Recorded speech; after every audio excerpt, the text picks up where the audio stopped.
अस्सलामुअलैकुम, good morning. आप देख रहे हैं प्रोग्राम न्यू पाकिस्तान और मैं हूं आपकी मेजबान नबीहा एजाज। इस उम्मीद के साथ प्रोग्राम का आगाज करती हूं कि जहां जहां प्रोग्राम देखा जा रहा है आप तमाम लोग ठीक ठाक हैं और खैर वाफियत से। जनाब, आजकल दो ही लफ्ज सुनने को मिलते हैं, एक है महंगाई और दूसरा है टैक्स। दोनों अल्फाज पर तफसीली गुफ्तगू होगी प्रोग्राम में, तबसरा होगा, तज्जिया होगा, एक्सपर्ट होंगे और उसके साथ साथ ही आज एक अहम केस की समाअत जिसका फैसला महफूज कर लिया गया है। फैसला सुनाया जाएगा दोपहर 12 बजे के बाद और हमजा शहबाज शरीफ वजीर आला की सीट पर फाइज रहते हैं या नहीं रहते हैं, क्या तब्दीली होने जा रही है, इस हवाले से भी आज जब फैसला आएगा तो खबर आपके साथ शेयर करेंगे। एक जनाब दिलचस्प रिपोर्ट है, प्रोग्राम में आगे चलकर आपके साथ शेयर करूंगी और ये दिलचस्प रिपोर्ट ये कहती है कि दुनिया भर में सियासतदानों की औसत उम्र आम आबादी के मुकाबले में ज्यादा होती है। अब ये रिपोर्ट तैयार हुई है तो डेफिनेटली कुछ रीजंस भी होंगे, इसके पीछे वजूहात भी होंगी, आई एम श्योर कि बहुत इंटरेस्टिंग फैक्ट्स होंगे, तो ये भी रिपोर्ट और तबसरा आपके साथ शेयर करेंगे। लेकिन आज की जो सबसे बड़ी खबर है, सेगमेंट और प्रोग्राम का आगाज उसी से करते हैं और वो है जनाब के लाहौर हाईकोर्ट ने हमजा शहबाज को वजीर आला के ओहदे से हटाने के हवाले से दरखास्तों पर समाअत हुई थी, समाअत मुकम्मल हुई थी, जिसके बाद फैसला महफूज कर लिया गया था। ये फैसला जुमेरात यानी कि आज दोपहर 12:30 बजे सुनाया जा रहा है। लेट्स सी क्या होने जा रहा है और पंजाब में इस वक्त सूरत हाल क्या है और क्या बनने वाली है, इसी के ऊपर बात करेंगे, तज्जिया लेंगे। हमारे साथ मौजूद है साबिक अटॉर्नी जनरल इरफान कादिर साहब। इरफान साहब, थैंक यू सो मच, आपने वक्त निकाला प्रोग्राम के लिए। सबसे पहले तो पंजाब असेंबली की सूरत हाल इस वक्त किस तरह से है, किसी को कुछ समझ में नहीं आ रहा। ऑपोजिशन और हुक्मरान जमात ने इतने मामलात को उलझा दिया है कि अब सारा मामला अदालत की जानिब चला गया है। अगर ऑब्वियसली पार्लियामान कुछ नहीं करेगा तो फिर अदालत को तो मुदाखलत करनी पड़ेगी ना। मेरा ख्याल है कि ये मामला, मैं तो समझता हूँ अदालत में जाना ही नहीं चाहिए, इस तरह से पार्लियामेंटेरियंस को खुद तय करना चाहिए। लेकिन अब चूंकि मामला चला गया वहां पे, तो ये कोई इतना कॉम्प्लिकेटेड मसला नहीं है, बड़ी सिंपल सी बात है कि हमजा शहबाज साहब जब वजीर आला बने थे तो उन्होंने उस वक्त जो भी रिक्विजिट मेजॉरिटी थी टोटल मेंबरशिप की, वो उनको मिल गई थी। उसके बाद सुप्रीम कोर्ट का एक फैसला आया जिसमें उन्होंने कहा कि वो जो वोट्स हैं उन लोगों के काउंट नहीं होंगे, जो लोग जो हैं वो जो मुनरिफ अराकीन हैं। अब सवाल ये पैदा होता है कि वो जो वोट काउंट नहीं होंगे, सुप्रीम कोर्ट का फैसला आया, वो फैसला आइन की रूह के मुताबिक है, तो सुप्रीम कोर्ट के तो अपने 2 जजेस ने कहा है कि ये 3 जजेस का फैसला जो है ये बिल्कुल गलत है और ये मुतरादिफ है कॉन्स्टिट्यूशन को रीराइट करने के। हर कैफ अगर 3 जजेस का फैसला हो भी जाए सुप्रीम कोर्ट का और 2 उसके बरक्स भी हों, तो इन एनी केस देखना है कि वो आइन के मुताबिक है कि नहीं। और अगर 3 जजेस के फैसले को थोड़ी देर के लिए हम तवराती तौर पे कह दें कि वो मेजॉरिटी का डिसीजन ठीक था, तो उसका इतलाक जो है वो माजी से तो नहीं होगा, उसका इतलाक तो मुस्तकबिल से होगा, आइंदा आने वाले जमाने में होगा। माजी में जो हो चुका है वो तो हो चुका है, इसमें कोई कॉम्प्लिकेशन है ही नहीं। पता इरफान साहब, आपने बोला कि मामला कॉम्प्लिकेटेड है नहीं, इसको कॉम्प्लिकेटेड बनाया जा रहा है। मैं आपसे पूछूं कि क्यों कॉम्प्लिकेटेड बनाया जा रहा है? वाकई बात है कि अदालत तक नहीं पहुंच रही, पार्लियामान तो फैसले नहीं कर पा रही है ना, तो फिर डिसीजन तो होगा ना किसी। अदालत में भी कॉम्प्लिकेशन कोई नहीं है इस वक्त, 2 मिनट की ये बात है, कोई मुश्किल बात नहीं है इसमें। वो वकीला पता नहीं क्या है स्प्लिटिंग कर रहे हैं। मैंने आपको ये जो 2 मिनट में बता दिया है कि अगर थोड़ी देर के लिए हम सुप्रीम कोर्ट के फैसले को भी दुरुस्त मान तस्लीम कर लें तो ये इसका इतलाक जो है माजी से नहीं होगा, इसका इतलाक मुस्तकबिल में होगा। इसमें कौन सी इतनी रॉकेट साइंस इन्वॉल्व है कि सारी कौम जो है वो बैठ के तो इसी चीज को देख, कुछ भी नहीं है इसमें। अच्छा इरफान साहब, आपको क्या लग रहा है, क्या एक्सपेक्टेशंस है, फैसला क्या होगा, क्या सुनाया जाएगा, फिर फर्दर क्या डेवलपमेंट होगी पंजाब की सूरत हाल? मैं तो ये देख रहा हूँ कि इस तरह से जब ये मामले डिले होते हैं जी, तो उसका नुकसान सियासत को कम होता है और अदालतें जो है वो सियासत में जब ड्रैग होती हैं तो नुकसान समहाउ अदालत को ज्यादा होता है। तो मैं ये चाहता हूँ कि हमारी अदालतों का जो एक न्यूट्रल एक इमेज है, उनको वो न्यूट्रल इमेज कायम करना चाहिए, जिससे कि लगे ही ना कि वो किसी सियासी मामले के अंदर आ गए हैं या मुदाखलत कर रहे हैं। तो इस तरह का फैसला हरगिज नहीं आना चाहिए जो आइन के खिलाफ हो, जिससे लगे कि अदालत जो है वो भी एक फरीक बन गई। ठीक है। अच्छा इरफान साहब, तो मामला है इलेक्शन कमीशन की तरफ से डी सीट होने के बाद नंबर गेम की तरफ मुड़ चुका है, और ऑब्वियसली इससे पहले असेंबली के भी दो इजलास हुए थे। डेफिनेटली इनमें से एक तो गैर आईनी होगा या दोनों होंगे या जो भी सूरत हाल है। और फिर इससे पहले हमजा शहबाज शरीफ का जो हलफ था उसके लिए भी अदालत को मुदाखलत करनी पड़ी थी। तो पंजाब को ये जो आईनी बहरान में मुब्तला किया जा रहा है, इसका जिम्मेदार आप किसको समझते हैं, क्या कहेंगे? इसका जिम्मेवार तो ऑब्वियसली वही है ना, जो कि एक मेजॉरिटी डिसीजन हो गया और उसको नहीं मान रहे वो। यानी असेंबली में देखे ना, पहले तो ये वफाक में नो कॉन्फिडेंस हुआ और मेजॉरिटी जो थी वो नो कॉन्फिडेंस के साथ थी, लेकिन वहां पे जो हुकूमत थी जब वो माइनॉरिटी में चली गई तो उनकी कोशिश थी कि माइनॉरिटी में होते हुए अक्सरियत को यरगमाल बना लिया जाए। तो ये तो बात गलत है ना। तो ये तो उन्हीं का कसूर है ना, जिन्होंने शुरू में आइन से रूगर्दानी की है। उनको चाहिए कि अपनी गलती का वो एतराफ करें और आके असेंबलियों में बैठे और ऑपोजिशन में अपना रोल अदा करें। सिंपल प्रॉब्लम सॉल्व हो जाएगी, इसमें कौन सी इतनी मुश्किल बात है। ठीक है। अच्छा सर, जैसे कि हम तमाम लोग जानते हैं कि रियासत का अगर एक भी अज़ू काम ना करे ठीक से, वो खलापुर करना और कानून पर फिर अमल दरामद करवाना ऑब्वियसली फिर अदालत का फर्ज हो जाता है, और उसमें कोई नई मिसाल भी बन सकती है, बनी भी है माजी में। तो इस केस में आपको कोई नई मिसाल बनती हुई दिखाई दे रही है? देखें, जमहूरियत में डिफरेंसेस हुआ करते हैं, लेकिन इस तरह के डिफरेंसेस को जो अदारे हैं वो रिजॉल्व करते हैं। मुख्तलिफ जो आईनी अदारे हैं वो अपने अपने डोमेन के अंदर रहते हैं। तो ये मैं समझता हूँ कि जो भी हमारे सरबराहान हैं मुख्तलिफ अदारों के, उनको चाहिए कि आपस में इस चीज़ पे राब्ते के साथ मशावरत करें और अदलिया जो है वो अपने दायरे में रहे, इंतजामिया अपने दायरे में रहे, मुकन्ना अपने दायरे में रहे, और ये डिमार्केशन क्लियर करें। और बल्कि तमाम पॉलिटिकल लीडर्स और स्टेक होल्डर्स जो हैं उनको भी चाहिए आपस में मिलें। और एक बात अभी किया प्राइम मिनिस्टर साहब ने, नेशनल डायलॉग की, मैं समझता हूँ बड़ी अच्छी बात है। इन सारे मामलात को नेशनल डायलॉग के तहत तय करना चाहिए हमारी जो सियासी लीडरशिप है उनको। इरफान साहब, सारे हमारे जो मामलात हैं क्या वो सियासी मुफादात के लिए होकर रह गए हैं? हमारी जो सियासतदान हैं वो कब मुल्की मुफाद के लिए, लोगों के लिए सोचेंगे? अब आप देखें ना, स्पीकर पंजाब असम्बली का भी जो रवैया है, जो जिद्दी रवैया है, क्या आप इस पर कमेंट करेंगे? आइन भी इस बात की इजाजत नहीं देता है, कभी वो कहते हैं आईजी को भी तलब किया जाए। तो ये सारे मामला जो हैं, ये क्या सिर्फ सियासी खेल रचाया जा रहा है? मुल्क के बारे में कोई नहीं सोच रहा यहाँ पे इस वक्त? देखें, पाकिस्तान जो है इर्तिकाई अमल से गुजर रहा है और मुल्कों की जिंदगी में इस तरह की उतार चढ़ाव जो आते रहते हैं। दुनिया के जितने तरक्की याफ्ता ममालिक है वहाँ भी अगर आप देखें तो इस तरह के बहुत से इशूज राइज हुए, लेकिन आहिस्ता आहिस्ता फिर वो सेटल डाउन हो गए।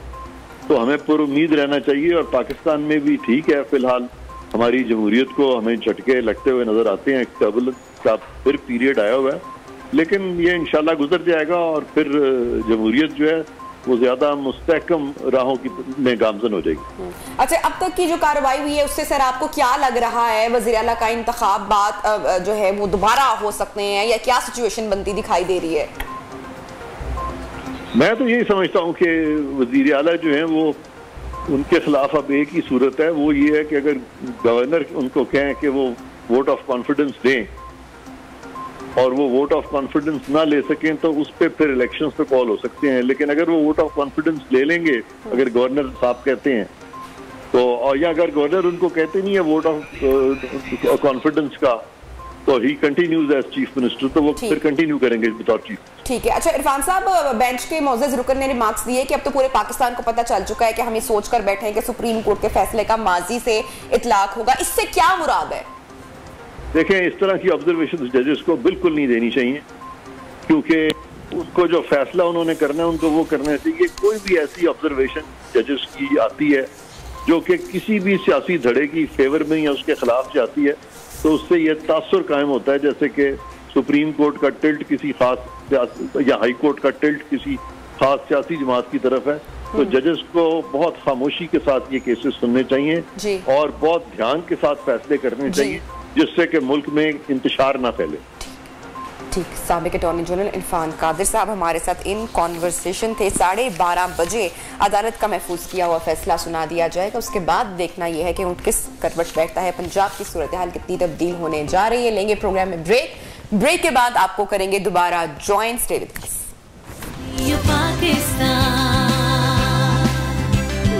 Pakistan, Neo Pakistan, Neo Pakistan, Neo Pakistan. Welcome back. Programme में आपको एक मरतबा फिर से खुशामदीद कहते हैं। और आम आदमी का इस वक्त जो कंसर्न या जो सबसे बड़ी परेशानी है वो एक ही बात है, महंगाई और फिर टैक्स। और इन्हीं दो बातों की खूब चर्चा की जा रही है। टैक्स पर टैक्स लगाए जा रहे हैं। अब कल कौमी असम्बली ने पेट्रोलियम मसनूआत पर 50 रुपए फी लीटर लेवी आयद करने की मंजूरी दे दी है। इससे क्या मुराद है, पेट्रोलियम पर लेवी क्या है और क्यों आयद की जाती है, इस हवाले से बात करेंगे। हमारे साथ एक्सपर्ट जो मौजूद है, माहिर मुआशियात डॉक्टर शाहिद हसन सिद्दीकी साहब। डॉक्टर साहब, टैक्स पर लेवी से क्या मुराद है, थोड़ा सा पहले आम आदमी को बता दें। क्या फिर से महंगाई का बोझ पड़ने वाला है आम आदमी पर? बहुत शुक्रिया आपका। असल में ये खेल जो इस वक्त हुआ है वो हमारे सूबाई हुकूमतों और वफाकी हुकूमत और IMF और दूसरे इदारों के गठजोड़ से जो तमाशा हुआ है, मैं आपको पूरी जिम्मेदारी से बता रहा हूँ, इससे कौमी सलामती को बड़ा ज़बरदस्त झटका पहुँचेगा। और उसमें PTI इसलिए ज़िम्मेदार है कि वो अगर कुछ चीज़ें गलत हो रही थी तो बाहर उछल-कूद करने के बजाय कम से कम 2 घंटे के लिए पार्लियामेंट में आके इन ख़तरात को तो जिक्र कर देते जो कि कौमी सलामती को सामने आने वाले हैं। और सिर्फ महंगाई की बात करना मेरे ख्याल से कतई काफ़ी नहीं है। मगर चूँकि आपका सवाल है तो मैं आपको बताता हूँ, पेट्रोलियम लेवी को मैं कहता हूँ भत्ता। और इसका मतलब ये होता है कि जो पेट्रोलियम लेवी असल में होता ये था कि जो आप पेट्रोलियम लेवी आवाम से लगाएं, जो पैसा आपको मिले उससे आप तेल और गैस के कुएं खोदें ताकि पाकिस्तान की पैदावार बढ़े। बड़ी अच्छी बात है। लेकिन हमारे यहाँ पेट्रोलियम लेवी का मतलब ये है कि टैक्सों की चोरी के जो नुकसानात हो रहे हैं, शाहाना अखराजात से जो नुकसानात हो रहे हैं, उनको पूरा करने के लिए आप पेट्रोलियम लेवी यानी भत्ते की रकम बढ़ा दें। और उसकी वजह से सनतों की पैदावारी लागत बढ़ती है, ट्रांसपोर्ट के किराए बढ़ते हैं, दालें सब्जियाँ गोश्त हर चीज़ महंगी हो जाती है पाकिस्तान में और महंगाई का एक तूफान आ जाता है। लेकिन ये कहने के बाद अगर मैं आप 2 मिनट मुझे इजाज़त दे दें तो मैं बताऊँ तमाशा क्या हुआ। बिल्कुल हुआ ये, सबसे इसकी बुनियाद डाली गई एक मजबूत हिकमत अमली के तहत, और वो ये थी कि जब 10 जून को बजट आया तो हुकूमत ने भी कहा था और इनके वजीरों ने भी कहा था कि ये IMF का बजट है, हम मजबूर हैं क्योंकि हमें मजबूर किया है तहरीक इंसाफ ने जो है वो माहिदा तोड़कर। तो अब IMF का बजट जरूर है मगर मजबूरी में है। तो मैं उनसे ये पूछना चाहता हूँ कि अगर ये ऐसा उनको पता था कि IMF का बजट है, IMF इसको स्क्रूटनाइज करेगा, तो उन्होंने ये कहा कि सूबे 570 अरब रुपया फाजिल देंगे, NFC अवार्ड के तहत जो रकम मिलेगी उसको खर्च नहीं करेंगे। लेकिन जहाँ इनका वज़ीर साहब के साहबजादे थे उन्होंने भी अपना हिस्सा नहीं डाला और इत्तेहादी सिंध वाले उन्होंने भी नहीं डाला।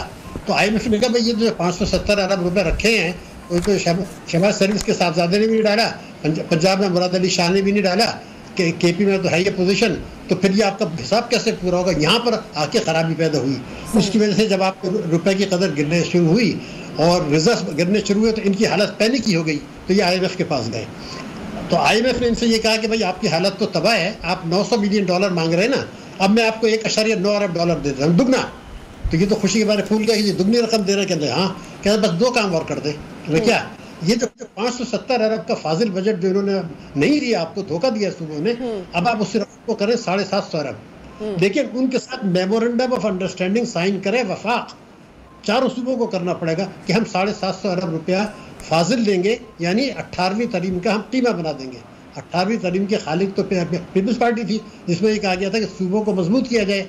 अब NFC अवार्ड को आप तबाह कर देंगे। अब ये देखना ये होगा कि क्या सूबे बशमूल KP और अगर पंजाब में कोई तब्दीली आती है तो इस किस्म की चीज़ साइन करते हैं, और अगर साइन करते हैं तो फिर ये पूछा जा सकता है कि 18वीं तरमीम क्या थी।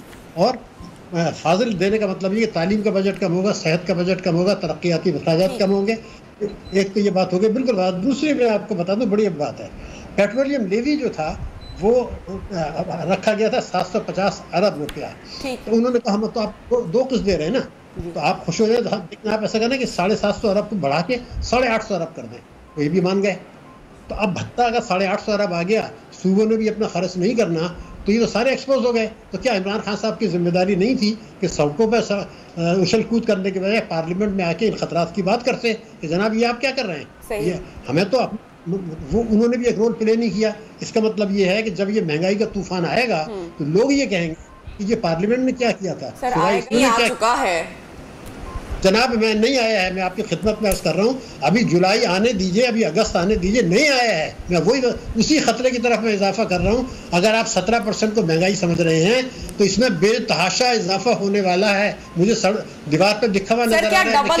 डबल होगा या उससे कम होगा? देखिए, डबल के मतलब आपका ये होता है ना कि अगर इसका 16% हो गया तो 32% तो नहीं होगा, लेकिन अगर ये 18% से क्रॉस करता है तो मैं आपको बता रहा हूँ कि खुदा न खास्ता हमारे मुल्क में गरीबों के घर में लड़ाई झगड़े, मार पिटाई, खुदकशियाँ, बच्चों को मारना, स्कूल से निकालना, इलाज मुआवजा ना कराना, और ये चीजें जो आने वाली हैं, इससे खुदा का खौफ करें। अच्छा डॉक्टर साहब, खबर आ रही है और अभी कंफर्म हो चुकी है कि इसहाक डार साहब वतन वापस आ रहे हैं। तो इसहाक डार साहब की जो वतन वापसी का जो मामला है, जो ताल्लुक है, आप समझते हैं कि मुल्की मुआशी सूरत हाल से है? उनकी एक्सपर्टीज के हवाले से भी मैं चाहूंगी कि आप थोड़ी सी बात कीजिएगा। जब दौरे हुकूमत था तो उस वक्त भी उन पर काफी तनकीद वैसे की जाती रही थी, लेकिन मैं आपकी राय जरूर जानना चाहूंगी। देखिए, इसहाक डार साहब का जो पिछला 5 साल दौर था, जो चाहे तो बुराई तो आप सबकी कर लें, उनके दौर में महंगाई जो थी वो 4.1% औसत रही थी 5 साल में, जो इस वक्त 14% पर है, ये उससे ज़्यादा है। 4.1% महंगाई थी और ग्रोथ रेट उससे ज़्यादा था, जो आज उससे कम है, उल्टा। तो ये तो वो करके गए थे। अब आप उसको कह सकते हैं जी आपने रुपए की कदर को कंट्रोल किया, बरामदात नहीं बढ़ी, तो हर चीज़ तो नहीं हो सकती। लेकिन अब IMF वालों ने भी इतनी कच्ची गोलियां नहीं खेली हैं। उन्होंने क्या काम किया कि जब ये खबर उनको मिली तो उन्होंने हुकूमत को फंसा लिया कि आप जो है ना ये हमारे साथ ये मुआहदा कर लें और हम ये पैसा हम देंगे जुलाई के आखिर में, अगस्त में। उस वक्त तक ये अब इतना फंसा चुके होंगे कि डार साहब कम से कम सितंबर से पहले अगर आएंगे तो बहुत बड़ी गलती करेंगे।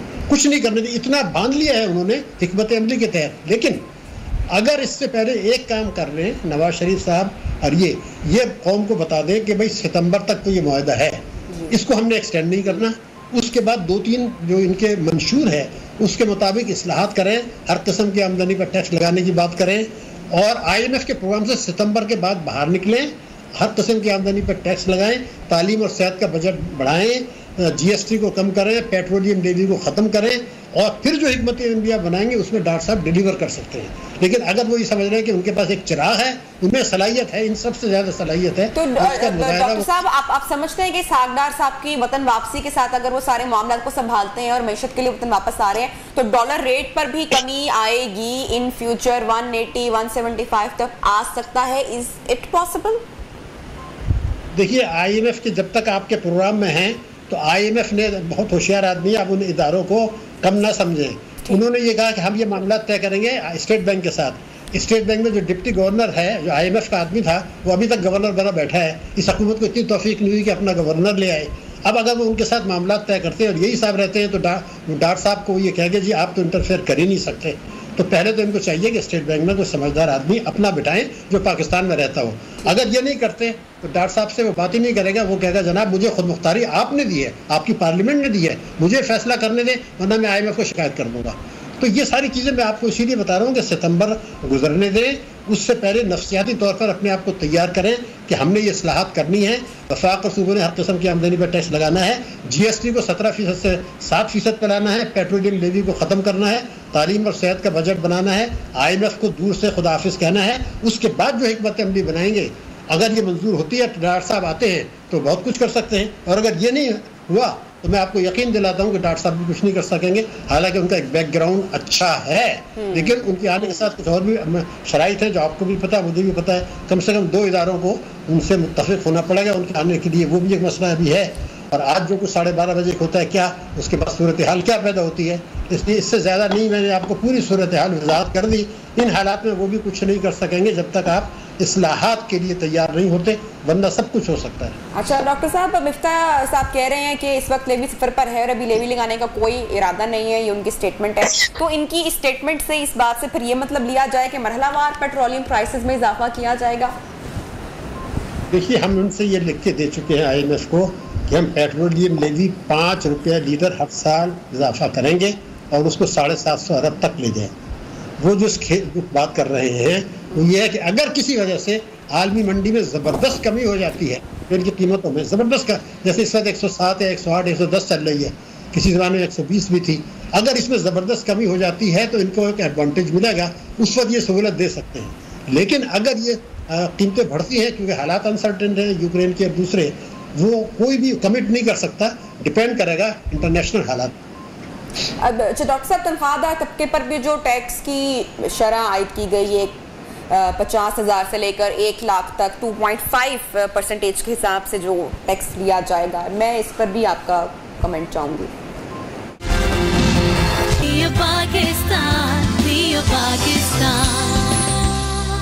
Welcome back. न्यू पाकिस्तान में आपको एक मरतबा फिर से खुशामदीद कहती हूँ। और जनाब, आप कुछ बात करेंगे मानसून का सीज़न का जो आगाज़ है वो आज से होने चला जा रहा है, और मौसम की जो तेज़ी से जो तब्दीली, एक मौसमियाती तब्दीली आ रही है, खदशा अब जो जाहिर किया जा रहा है PDMA में सिंध ने मुतल्लिका इदारों को एडवाइजरी भी इस हवाले से जारी की है कि खुदा न खास्ता अर्बन फ्लडिंग का जो खदशा है वो हो सकता है और इससे निपटने की तैयारी ऑब्वियसली होनी चाहिए। बात करेंगे, हमारे साथ मौजूद है महर साहब ज़ादा खान, DGMET। बहुत शुक्रिया महर साहब, आपने वक्त निकाला हमारे प्रोग्राम न्यू पाकिस्तान के लिए। खुदा न खास्ता कराची, हैदराबाद में अर्बन फ्लडिंग का खदशा जाहिर किया जा रहा है, मानसून का सीजन आज से आगाज हो चुका। जी बिल्कुल, जैसा कि हमने ये एडवाइजरी तो पहले काफ़ी दिनों से ये बता रहे थे कि जी मानसून जो है वो इस दफ़ा यानी वो जून के आखिरी दिन जो है वहाँ उनसे स्टार्ट हो जाएगा। आज भी वैसे थोड़ी बहुत हल्की बारिश कराची या सियालकोट, कोटली और ये कश्मीर के कुछ इलाकों से रिपोर्ट हुई है, लेकिन आज इसकी थोड़ी सी शिद्दत और ज़्यादा हो जाएगी। ये पंजाब के जो शुमाली इलाके हैं, KP के कुछ इलाके हैं, कश्मीर, इन तक फैल जाएगा और कराची और उसके आसपास भी ये बारिश का इम्कान है। लेकिन कराची में ये है कि ये 3 से 5 तक तो जो हमें लग रहा है कि उन दिनों में ज़्यादा बारिश होने का खतरा है। तो कराची आपको पता है कि मेगा सिटी है, तो वहाँ पे थोड़ा सा ये अर्बन फ्लडिंग के ज्यादा इशू बन जाते हैं। लेकिन ये कि मुतल्लिका इदारों को हमने पहले खबरदार कर दिया है, उनसे बातचीत हो चुकी है, तो वो अपने इंतजामात इंशाल्लाह मुकम्मल कर रहे हैं, कोई ऐसी बात नहीं है। जो शहरी रहमान साहिबा है, उन्होंने कहा है कि खुदा न खास्ता जो सूरत हाल है वो 2010 के सैलाब की तरह हो सकती है, और अगर 2010 के सैलाब का जायजा लिया जाए तो वो तो बड़ी खौफनाक सूरत हाल थी। तो ये महज उन्होंने वैसे ही कमेंट कर दिया है या खुदा न खास्ता इस तरह की सिचुएशन अल्लाह ना करे कि बन सकती है? देखें, इस साल हमारी फोरकास्ट जो है वो ज्यादा बारिशों, ठीक है, जब इस तरह की सूरत हाल फोरकास्ट है तो किसी वक्त भी कोई इवेंट इस तरह का हो सकता है, कोई ऐसी बात नहीं है। उन्होंने ये श्री रहमान साहब ने जो इशू किया स्टेटमेंट अपनी, वो उस सूरत हाल और हमारी फोरकास्ट को देख के इशू किया।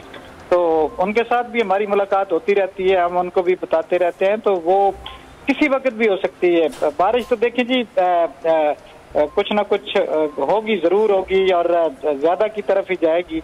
तो 2010 में भी ऐसी सिचुएशन थी कि जी बारिशें ज्यादा हुई तो वो सूरत हाल थोड़ी सी ज्यादा होगी। तो ये इसको अवॉइड नहीं किया जा सकता। अच्छा रिजी साहब, जो सूरत हाल है इस वक्त ओवरऑल, जो मौसमियाती तब्दीली का जो सामना करना पड़ा है पूरी दुनिया को, ग्लोबल वार्मिंग का भी हम जिक्र करते रहते हैं अपने प्रोग्राम में, और जैसा कि हमने देखा कि मार्च में शदीद गर्मी थी, मौसम बहार नहीं आया, फिर जून में बाबूसर बर्फबारी हुई और फिर प्री मानसून और अब मानसून की शुरुआत। तो ये जो मौसम बहुत जल्द तब्दील हो रहा है, इन मौसमियाती तब्दीलियों से कैसे निपटा जा सकता है इन फ्यूचर? देखें जी, अगर मौसमियाती तब्दीली भी है तो ये आप देख सकते हैं कि ये एक थोड़े से वक्त में नहीं आई, इसको भी टाइम लगा है। और ये हमारी अपनी एक्टिविटीज जो हैं या जो कुछ हम कर रहे हैं अपने माहौल के साथ, यानी हम देखें जी कि दरख्त जो है हमारे, वो उनका एरिया, लैंड यूज एरिया कम होता जा रहा है और हम कार्बन एमिशन वो ज्यादा वो कर रहे हैं। और क्लाइमेट चेंज होता है फिनोमेना, ये को हमारे एक कंट्री का नहीं होता है, इसमें पूरा वो पूरा जो हमारी ग्लोब है या हमारे दूसरे कंट्रीज हैं उनका भी पार्ट है। अब अगर देखा जाए ना कार्बन एमिशन की तरफ, तो पाकिस्तान उसमें सबसे कम, लेस देन 1% उसका वो पार्ट है। लेकिन जो इफेक्ट अगर जो कंट्रीज हो रहे हैं उनमें पाकिस्तान जो है पहले 10 कंट्रीज में शामिल है। तो ये हमारी अपनी एक्टिविटीज, खैर देखें जी, इसको कंट्रोल किया जा सकता है कि हम अगर अपना डेली लाइफस्टाइल तब्दील करें, या इसमें जो हम आजकल ये लग्जरीज चीज़ों की तरफ चले गए हैं, तो ये थोड़ा सा इनका इस्तेमाल कम और धुएं वाली गाड़ियां या इनका ये थोड़ा सा माहौल को खराब कर रही हैं। ठीक। तो हमें अपना लाइफस्टाइल बदलना होगा, फिर ये हमें पाकिस्तान को ग्रीन पाकिस्तान बनाना इंशाल्लाह ताला। डीजी साहब मुझे बताएगा कि फ्लडिंग का खतरा मुल्क के किन किन हिस्सों में हो सकता है, क्या इत्तलात है? देखिए जी, फ्लड जब आता है ये हमारे वो माउंटेन एरिया से शुरू होता है, वहाँ पे फ्लैश फ्लडिंग होती है, ये फिर पानी इकट्ठे होके दरियाओं में आके, तो ये तो फिर जब बड़ा फ्लड बन जाता है तो हमें ये कोटरी से आगे तक भी इफेक्ट करता होता है। तो बहरहाल देखें, अल्लाह ताला जो भी है बेहतर सूरत हाल करेगा, लेकिन इस वक्त तो हमें पानी की जरूरत है। आप देख लें कि हमारे डैम्स की क्या सिचुएशन है। तो हम कहते हैं कि जी बारिश हो और रहमत की बारिश भी हो। ठीक है, इंशाल्लाह रहमत की बारिश होगी और ये रहमत किसी के लिए जहमत ना बने। डीजी साहब मैं आपसे भी पूछना चाहूंगी कि सूरत हाल से निपटने के लिए इकदामात या इंतजामात जो किए जाएंगे, मुतल्लिका इदारों को ऑब्वियसली अलर्ट भी जारी कर दिया गया है। बिल्कुल, हम इदारों को जो है वो बता रहे हैं कि क्या क्या सिचुएशन है, और इदारे बड़े मेरा ख्याल है वेल ऑर्गेनाइज्ड तरीके से उन्होंने ये कल एक एक्सरसाइज थी, मॉक एक्सरसाइज एनडीएमए ने कल और परसों करवाई है। उसमें हमारे जितने इदारे थे पूरे पाकिस्तान के, जो भी मुतल्लिका पीडीएमए, एनडीएमए या उनके अलाइड जो है डिपार्टमेंट्स, इरिगेशन हो गया, सारे वापदा, इरसा, जितने भी थे वो सारे इदारे वहाँ पे मौजूद थे। उनको 2 दिन की ये ट्रेनिंग करवाएगी कि जी कोई सूरत हाल अनटूवर्ड इंसिडेंट अगर हो तो किस तरह निपटना है। तो इदारे जो हैं वो बड़े अलर्ट हैं इस वक्त, कोई ऐसी बात नहीं है। इंशाल्लाह मुकाबला करने के लिए या इस सूरत हाल से निपटने के लिए ये अच्छी एक्सरसाइज की गई है। वैसे भी डीजी साहब जो इस वक्त मुल्की हालात है और महंगाई मेरे ख्याल से जितनी हो गई है, हमारी अवाम वैसे ही बड़ा ट्रेन हो चुकी है किसी भी हंगामी सूरत हाल से निपटने के लिए, लेकिन बहरहाल अल्लाह ताला आसानी फरमाए। अच्छा मुझे बताइएगा कि मानसून के बाद जो गर्मी की शिद्दत है उसमें मजीद इजाफा होगा या मौसम बेहतर होगा? मौसम बेहतर हो जाएगा, थोड़ी सी हबस होगी, जब सूरज निकलेगा तो हबस हो जाती है कुछ देर के लिए, लेकिन ओवरऑल मौसम जो है वो बेहतर हो जाए। Thank you so much. हमारे साथ मौजूद थे माहर साहब सदा खान, डीजे मेट, और हमें मौसमियाती तब्दीली के हवाले से और जो मानसून का सिलसिला है और जो अर्बन फ्लडिंग है जिसके हवाले से वार्निंग भी जारी कर दी गई है, उस हवाले से हमें बता रहे थे। बहुत शुक्रिया, आपने टाइम निकाला हमारे प्रोग्राम के लिए। अब जनाब प्रोग्राम में हम आगे बढ़ सकते हैं और हम बात करेंगे, एक इंस्पिरेशन हमारे साथ इस वक्त प्रोग्राम में मौजूद है। यकीनी तौर पर इंस्पिरेशन भी है, मोटिवेशन भी है तमाम देखने वालों के लिए कि अल्लाह ताला ने सबसे पहले तो जो हमें सेहतमंद एक ज़िंदगी अता की है, इस पर तो ग्रैटिट्यूड हमें उसका मुजाहिरा करना चाहिए, अल्लाह ताला का शुक्र अदा करना चाहिए, शुक्रगुजारी करनी चाहिए। लेकिन जो लोग इस नेमत से किसी हद तक महरूम भी हैं, आप उनकी मोटिवेशन का अंदाज़ा लगाएं ना कि उन्होंने मेहनत करना नहीं छोड़ी, वो ज़िंदगी में किसी ना किसी तरीके से मेहनत करके अपनी लाइफ उन्होंने रोकी नहीं है बल्कि वो आगे ही बढ़े। इसकी एक मिसाल इमरान साहब है, आप इनकी ज़रा देखें, वीडियो भी पूरी मौजूद है, आप देख सकते हैं टीवी पे। इंसान जिस्मानी तौर पर तो माजूर हो सकता है, जिससे उसकी जिस्मानी हरकत तो मुतासिर हो सकती है, लेकिन अगर आपका जहन माजूर नहीं है तो फिर जिस्मानी माजूरी आपको कभी भी नुकसान नहीं पहुंचा सकती। और कुदरत ने फिर आपके लिए बहुत सारे मौके रखे हैं। ये साबित किया इमरान ने, जो ना सिर्फ पढ़े लिखे हैं बल्कि फूड पाड़ा पर डिलीवरी भी करते हैं, अपना काम भी करें, सोशल मीडिया पर वायरल भी हुए हैं, लोगों के लिए मिसाल भी बन चुके हैं। तो हम बिल्कुल इमरान से आपकी मुलाकात करवाएंगे, बहुत सारे सवाल आप भी जानना चाह रहे होंगे। मैं भी इमरान आपको प्रोग्राम में खुशामदीद कहती हूँ।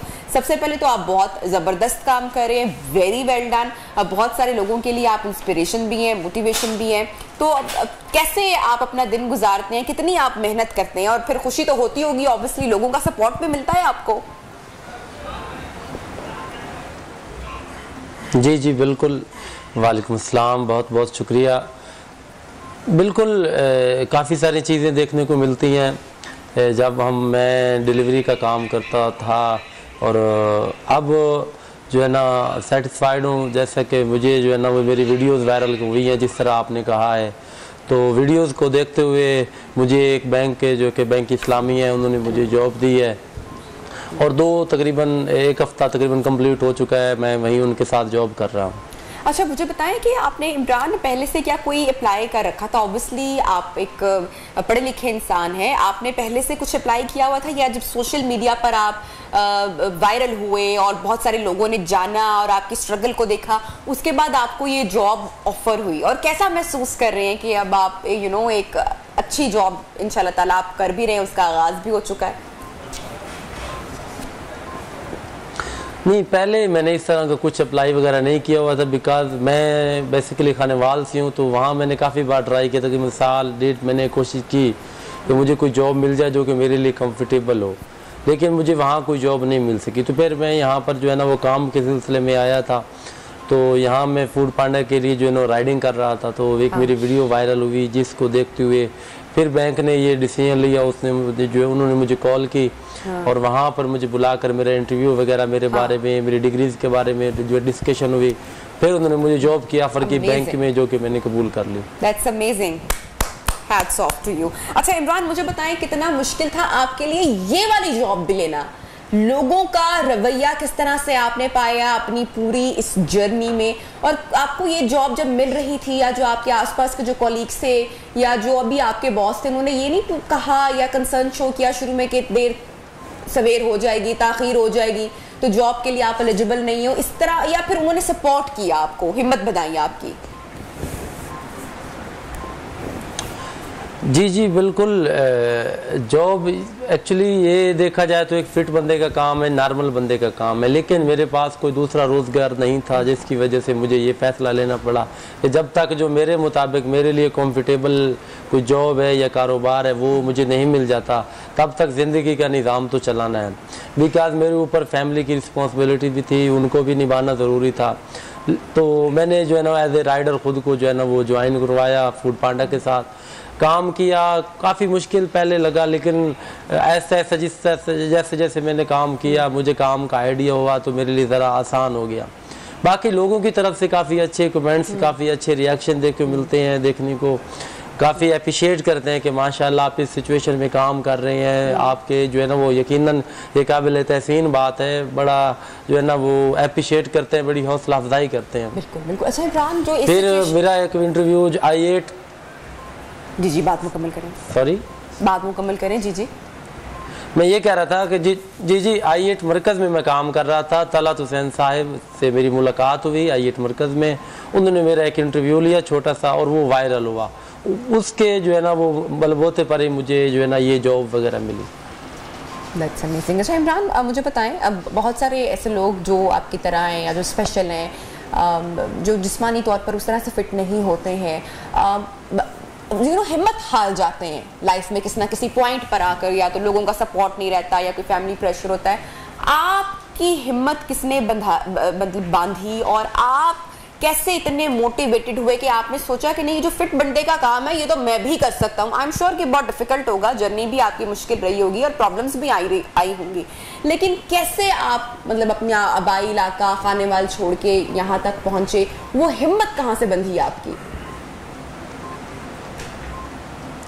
जैसे कि आपको पता है कि अल्हम्दुलिल्लाह मैंने मास्टर कर रखा है इस्लामिक स्टडी में, और मेरा ये शुरू से यही ज़हन था कि हमेशा कोशिश करनी चाहिए अल्लाह की ज़ात पर तवक्कल रख के। अल्लाह की ज़ात आपके लिए वहाँ से भी रास्ते निकाल सकती है जहाँ से शायद हमने गुमान भी नहीं किया होगा। और ज़िंदगी में हमेशा जो है ना खूबसूरत रंग तो अल्लाह ताला ने हमारी ज़िंदगी में भरे हैं, लेकिन वो रंग जो है ना हमने खुद ढूंढने हैं, उनको तलाश करना है, तभी हमारे जो है ना वो ज़िंदगी में बहार आएगी, तभी हमारी ज़िंदगी जो है ना उन रंगों से जो है ना वो खिल जाएगी। तो उन रंगों को ढूंढना चाहिए, और मैंने ये कोशिश रखी। और जहाँ तक माजूरी का ताल्लुक है, देखें जो माजूरी होती है वो इंसान के ज़हन में होती है। अगर इंसान का जहन ठीक है तो जो जिस्मानी माजूरी है वो कोई मायने नहीं रखती, उसकी कोई अहमियत नहीं है। बहुत तो मैंने भी यही फैसला किया अल्हम्दुलिल्लाह। बहुत आपने उम्दा बात की है, और आप जो काम कर रहे हैं वो इस बात का सबूत है कि वाकई अगर आप जहनी तौर पर स्ट्रांग होते हैं और आप कोई इरादा कर लें तो उसमें ऑब्वियसली खुदा का भी साथ होता है और उसमें ताकत भी होती है। अच्छा मुझे बताएं कि आप की जो ये बीमारी है, ये आपके पोलियो का शिकार हुए, क्या हुआ क्या? जी मुझे ये पोलियो हुआ था बचपन में, अर्ली एज में। अच्छा, तो आप कोई पैगाम, कोई मैसेज देना चाहेंगे? अभी भी हमारे यहाँ बहुत सारे जो लोग हैं वो अपने बच्चों को पोलियो के कतरे नहीं पिलाते हैं और अपनी बच्चों की जिंदगियों के साथ खिलवाड़ कर जाते हैं। इमरान, बहुत जरूरी है, आप एक बड़ा स्ट्रॉन्ग मैसेज दे सकते हैं देखने वालों को। जी यकीनन मैं यही मैसेज देना चाहूँगा उन वालिदैन को जिनके बच्चे माशाल्लाह से हैं, छोटे हैं, उनको उनके जो है ना वो पोलियो की कतरे उन्हें पिलाएं, उनकी सेहत का जो है ना वो ख्याल रखें, क्योंकि आपकी छोटी सी गलती हो सकता है उनकी ज़िंदगी भर के लिए किसी माजूरी का शिकार बना दे। और दूसरे अफराद से यही कहूँगा कि जो डिमोटिवेट हैं या नाउमीद हो जाते हैं, अल्लाह की ज़ात पर भरोसा रखें और कुछ ना कुछ करते रहें। एक दिन अल्लाह की रहमत का दरवाज़ा ज़रूर खिलेगा और आपकी ज़िंदगी में भी बाहर आएगी। बहुत आपने बहुत प्यारी और प्रैक्टिकल बातें की हैं। मेरी भी बहुत सारी दुआएं आपके साथ हैं और जहां पे जिस बैंक में आपकी जॉब हुई है उनको भी मैं बहुत बहुत दाद और मुबारकबाद देना चाहूंगी इस प्यारे और इस खूबसूरत कदम के लिए। Thank you so much Imran, आपने ज्वाइन किया, टाइम निकाला प्रोग्राम में। लेंगे ब्रेक और ब्रेक के बाद आपको दोबारा ज्वाइन करते हैं। Neo Pakistan, Neo Pakistan, Neo Pakistan, Neo Pakistan, Neo Pakistan। Welcome back programme में आपको एक मरतबा फिर से खुशामदीद कहते हैं। और अगर बात की जाए पाकिस्तान में पुलिस के महकमे के हवाले से या पुलिस के हवाले से और खासकर पंजाब पुलिस के हवाले से, तो हमेशा से पुलिस पर तनकीद की जाती रही है, तनकीद की जद में रहा है पुलिस का महकमा। मगर हालिया दिनों में पंजाब पुलिस की जानिब से तशद्दुद के जो वाक़यात सामने आए हैं उसके बाद सूबाई पुलिस को शदीद तनकीद का सामना करना पड़ा है, जबकि इस्लाहात के मुतालबों में भी तेजी आई है। माजी में भी मुतअद्दिद मरतबा इस खित्ते की पुलिस में इस्लाहात लाई गई है। इन इस्लाहात पर अगर थोड़ी सी हम हिस्ट्री का जरा जायजा लें तो आपको भी मालूम पड़ेगा कि तकसीम हिंद से कबल अंग्रेज दौरे हुकूमत में 1860 में पुलिस में इस्लाहात लाई गई थी। इन इस्लाहात पर 1861 में अमल दरामद शुरू हुआ। 1947 में पाकिस्तान के वजूद में आने के बाद 1861 में की गई इस्लाहात ही लागू रही और फिर 1934 के रूल्स लागू रहे। क्या वजह है कि जो इस्लाहात पुलिस के महकमे में नहीं हो पाती हैं? बात करेंगे, हमारे साथ मौजूद हैं senior news reporter Shahid Rizvi साहब। शाहिद साहब, एक मरतबा फिर से जो पुलिस का महकमा है वो तनकीद की जद में है, खासकर जो पुलिस की जानिब से तशद्दुद के वाक़यात में इजाफा हो रहा है, क्या आप इस पर कहेंगे, क्या वजह है? अनबिया, जब से पाकिस्तान बना है तो यही देखने में आ रहा है कि पुलिस का जो महकमा है उसमें जो है यही बात की जाती है। जो भी हुकूमत आती है वो कहती है जी हम पुलिस के अंदर तब्दीलियाँ ला रहे हैं इनकलाबी, जिसमें थाना कल्चर की पहली बात करते हैं कि तब्दीली आ रही है, पुलिस अफसरान के रवैये की बात करते हैं तब्दीली आ रही है। अगर शहरियों का कोई मुकदमा दर्ज नहीं हो रहा है, FIR की रजिस्ट्रेशन फौरी तौर पर करने की बात की जाती है। लेकिन ये जो मामलात हैं अभी तक ठीक नहीं हो पाए, चूँकि इसमें काफ़ी अमल दखल है अफसरान के बाद जो नीचे अमला है उनका भी रवैया जो है उनका आवाम के साथ, साइलों के साथ, वो अभी तक वो बेहतर नहीं हो पाया कि जिससे कि हम कहें कि जी वाकई तौर पर जो इस्लाहात पुलिस में हम लाने की कोशिश कर रहे हैं, जिसके लिए हाँ जो 1934 का रूल है जिसको हम अंग्रेज़ दौर का और काला कानून भी कहेंगे कि वो अभी तक हम तब्दील नहीं कर पाए, उसी पे अमल दरामद कर रहे हैं, उसी को हम लेके आगे चल रहे हैं। उसी में अगर वक्त की ज़रूरत जैसे जैसे हमें पड़ती है कोई कानून में तब्दीली करने की, तो वो जो अंग्रेज़ दौर का 1934 का रूल है उसमें तब्दीलियाँ करके तरमीम करके हम वक्त को जो है जिसको कहते हैं ना डंग टपाऊ पॉलिसी वो कर रहे हैं। साबिक IG पंजाब थे जो एक आरिफ नवाज खान, उन्होंने अपने दौर में जब उनकी तैनाती हुई तो उन्होंने इस 1934 का जो रूल था उसको तब्दील करने के लिए अब काम इस पे शुरू करवाया। उस पर 4 वॉल्यूम जो हैं वो भी बनाए गए ताकि इस जो अंग्रेज़ का दौर का बना हुआ कानून है 1934 का रूल है पुलिस का, इसको तब्दील करके पंजाब पुलिस का अपना जो रूल है 2017 उसको लाया जाए ताकि ये जो जाए। अभी भी लाने की बातें हो रही हैं, क्या वजह है पंजाब पुलिस आज भी जो गोरों के बनाए हुए रूल्स पर ही काम कर रही है और अभी भी जो अपने रूल्स हैं जो इस्लाहात है उनको लाने की सिर्फ बातें ही की जाती हैं? इसमें ये 2 चीज़ें हैं कि जो महकमा दाखिला है जिसको होम डिपार्टमेंट कहते हैं, इसकी और पंजाब पुलिस की हमेशा से जो है सर्द जंग चली आ रही है। वो कहते हैं जी हम अफसर हैं, पंजाब पुलिस जो है IG पंजाब जो है हमारे मातहत रहे, अभी तक जो है ये सर्द जंग चल रही है जिसकी वजह से बहुत बड़ा एक पंजाब पुलिस के लिए कह लें कि नुकसान हो रहा है। और पंजाब पुलिस का अगर नुकसान होगा तो उसमें आवाम जो है वो भी पिसेगी, उनको भी नुकसान होगा। जब तक ये रूल चेंज नहीं होंगे, इसमें अमेंडमेंट नहीं लाई जाएगी कि ये जो कानून है ये 1934 का अंग्रेज़ दौर का, इसको तब्दील करके इसमें आसानियाँ पैदा की जाएँ ताकि जो आवाम है उसको ज़्यादा से ज़्यादा इसका फ़ायदा उसके। जो आरिफ नवाज साहब जो साबिक IG पंजाब थे उन्होंने जो इसके 4 वॉल्यूम जो है ना अपनी तैनाती के दौरान जो है वो तैयार करवा के मंजूरी के लिए जो है भिजवाए थे महकमा दाखिला पंजाब को। उनकी रिटायरमेंट भी अब हो चुकी है और आज तक वो जो हैं 2017 का जो रूल जो नया इन्होंने तैयार करवाया था उस पर भी कोई अभी तक अमल दरामद नहीं हुआ। सिर्फ वो फाइलें महकमा दाखिला के पास पड़ी हैं जिन पे अब कह लें कि धूल मट्टी जमी पड़ी है, उस पर कोई अभी तक काम नहीं हुआ।